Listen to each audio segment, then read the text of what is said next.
sitting here with Mr. Ross Levine after a great seminar today in Hickory. You hear some of his fans in the background there.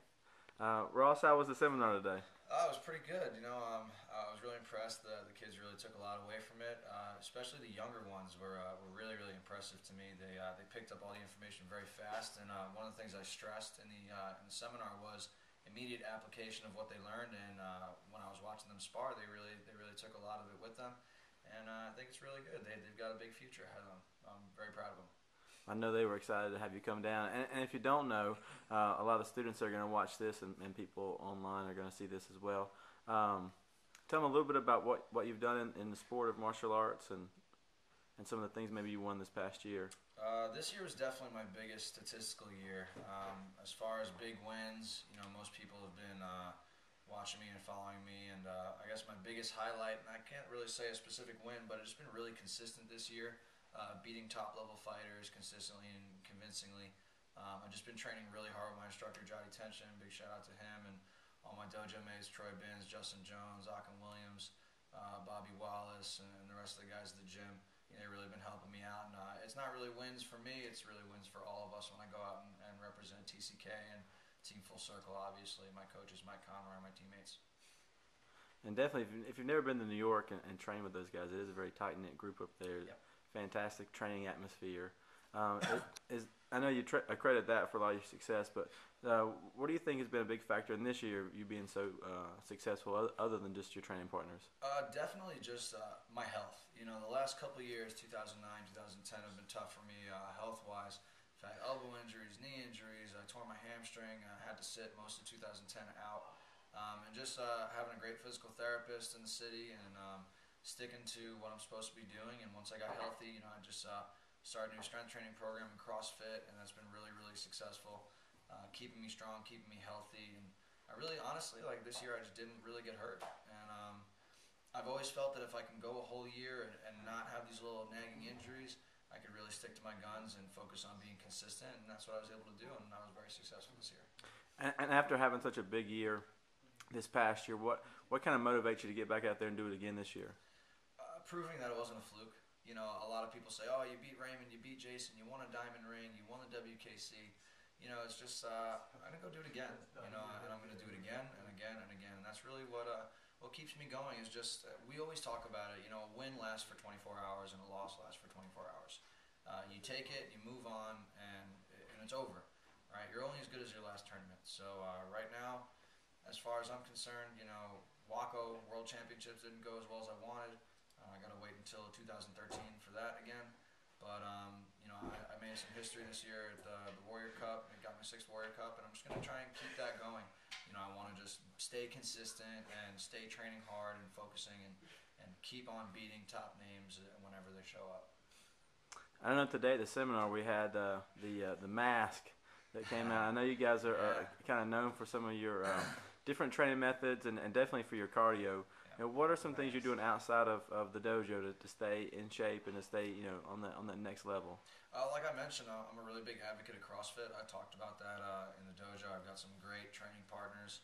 My friend, a couple of guys, if I name them, you wouldn't know them anyways. But big shout out to my guys in Brooklyn at Forum Gym, almost Harbor Fitness. And, we're just training really hard, and they're pushing me. And, it's something that I'm now once again becoming a student of. I think that's also been very important. I've always been good at remaining a student and not, getting a big head and taking my wins too seriously. I just try and remain a student and be humble about everything. And these guys at the gym are really pushing me. I think they're pushing me to the next level. It's been a huge edge. So that being one of my training facilities. And then obviously you guys saw the gas mask. That's been pretty cool. Cass Sigmund wore it today and he hated it. But as soon as you take it off, you love it. So that's been another modality I've been really working with is my training mask. You guys can get them, trainingmask.com. Big advocate of that as well. Other than that, just some cross training, doing some mixed martial arts, some kickboxing. I'm getting back into some Brazilian Jiu-Jitsu. So just staying motivated, doing different things has really been a big factor in my success. I'm a strong believer in that. And we talked about that a little bit today. When you get a little bit burnt out, you go and do some jiu-jitsu or some kickboxing. And definitely. I actually showed a very nice bicep slicer today, which was good.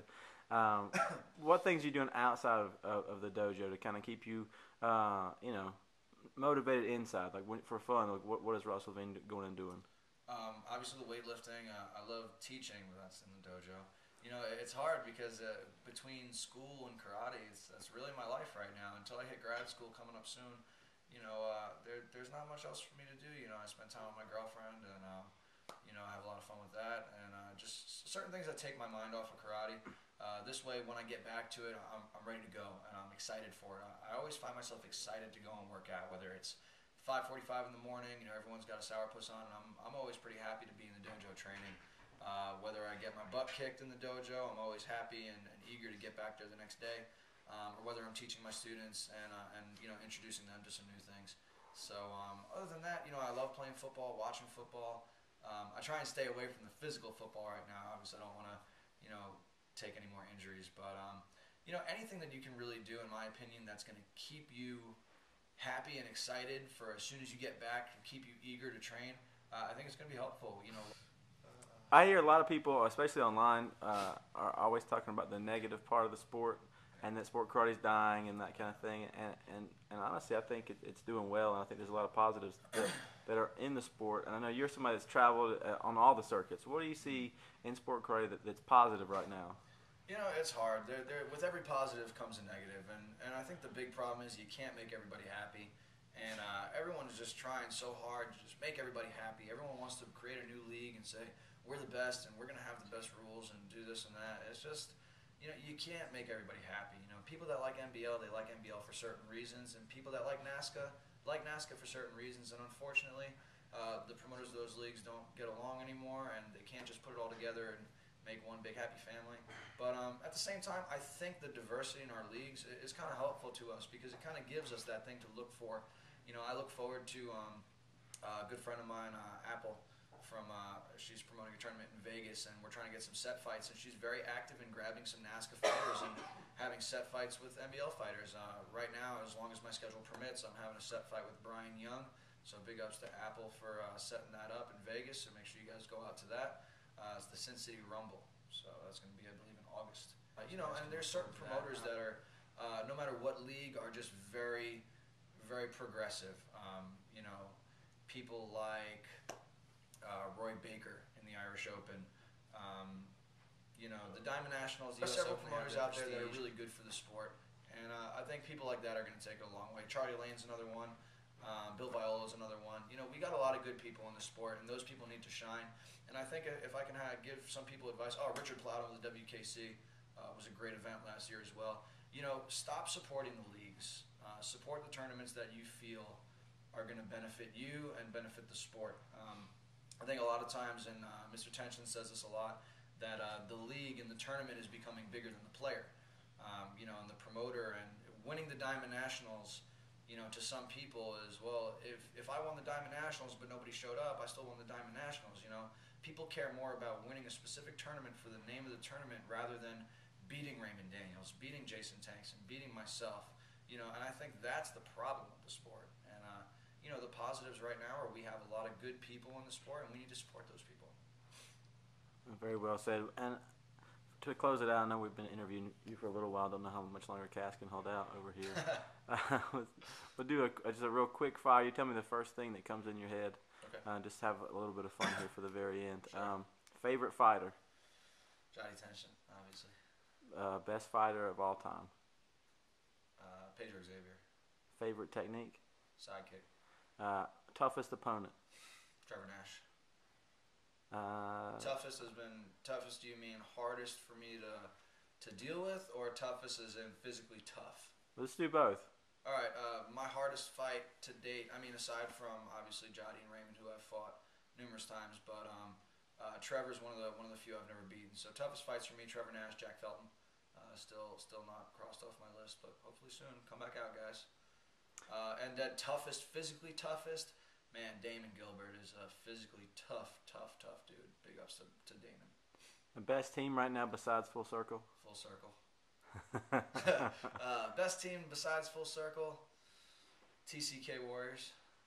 And a best coach beside Coach Conroy or Sensei Tension? Man, Richard Plowden. Richard Plowden, good. Yeah, absolutely. And what martial arts do you look up to the most?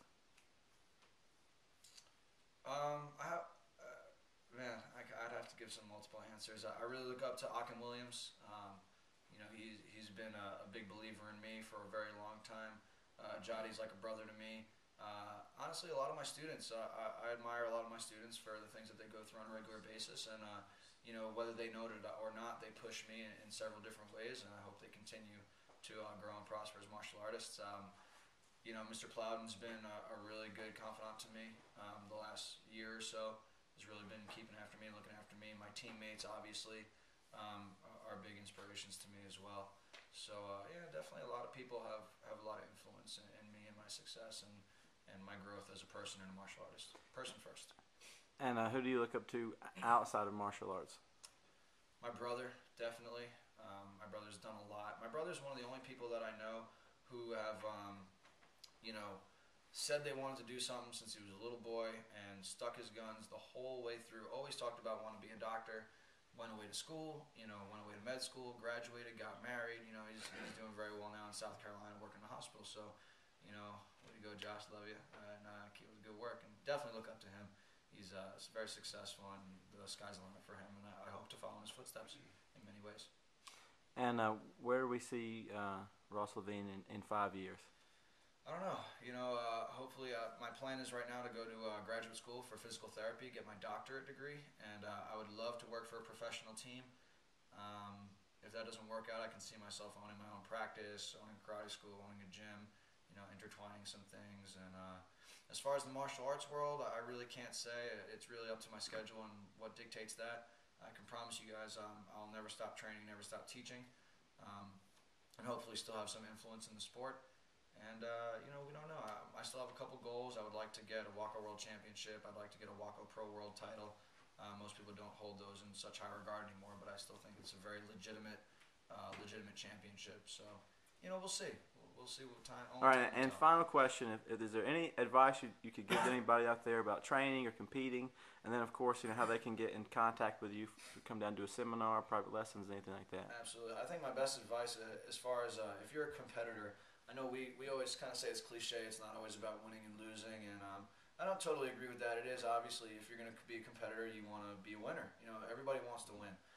However, everybody loses. The key is make it about self-improvement, and the more you can make it about self-improvement, the further I feel that you'll go in this sport. When you win, find things that you can improve. When you lose, figure out your mistakes, go home, train them, and work on it, and don't make those mistakes again. And really just as soon as you make it more about your own improvement and not so much about, well, I need to go out there and win this tournament, then you always find something to work on. You always remain the student. Don't be a big fish in a little pond. Go out there, explore, fight the tough fighters, and that's what's really going to make you better. I think that's my best advice. I think that's something that's helped me a lot. Always remaining a student, always working on myself, and not worrying about everybody else. And as far as if you guys want to reach me, I'd love to come down and work with anybody who's interested in learning some new techniques and some little tricks of the trade and stuff like that. You can reach me on Facebook, Ross Levine, RossLevine. That's probably the best way to reach me. Send me a message, send me a friend request. I get back to everybody very quickly. I don't have a website, but social media is awesome. I love social media. And that's pretty much it. I look forward to hearing from you guys soon, and train hard. And I thank you, Josh Page, for an excellent seminar today. Great group of kids. You should be very proud of them, and a very exciting interview. Thank you, Cass Sigmund. Thank you, Brian Norris, for making me laugh. And take care, guys. Thank you, sir. We'll see you on the mat soon. All right.